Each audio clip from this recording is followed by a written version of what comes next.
جنت کے جوانوں کے سردار کو، اور میں آپ تک پہنچا دوں جو حسین کا دشمن ہے وہ رسول کا دشمن ہے۔ اللہ کے رسول علیہ السلام نے فرمایا، ابو ہریرہ رضی اللہ عنہ روایت کرتے ہیں، مسند احمد ہے، مستدرک ہے، صاحب فرمایا من احب الحسن والحسین قد احبنی، جو حسن اور حسین سے پیار کرتا وہ مجھ سے پیار کرتا، وہ من ابغضہما قد ابغضنی، جس کے سینے میں ان سے دشمنی ہے وہ میرا دشمن ہے، رسول کا دشمن ہے۔ یہ رسول سے الگ نہیں ہے، اور آپ صحیح بخاری میں فضائل اہل بیت میں پڑھیں، ظاہر میں بھی اللہ نے ان کو اپنے نانا کی طرح بنایا تھا، سچ مجھ تھے بھی وہی اوصاف، مگر شکل بھی یہی تھی کہ عبداللہ ابن عباس رضی اللہ عنہ سے ایک شخص نے کہا میں نے رسول اللہ کو خواب میں دیکھا، آپ نے فرمایا حلیہ بیان کر، اس نے کہا بے حسن ابن علی جو ہے نا بالکل ان کے مشابہ تھے، آپ نے فرمایا تو نے واقعی رسول اللہ کو دیکھا،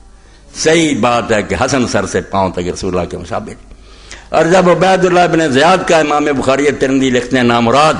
اس کا دربار تھا اور وہ حضرت حسین رضی اللہ عنہ کی ناک پر چھڑی مار رہا تھا اور کہتا کیا حسن ہے اس میں، لوگ کہتے ہیں بڑا حسین ہے، تو حضرت انس نے کہا اللہ کی قسم حسین اللہ کے رسول کے سر سے پاؤں تک مشابہ تھا۔ یہ تانا دے رہا ہے اگر یہ حسین جو رسول اللہ سے مشابہ رہا ہے تو اور کون حسین ہو۔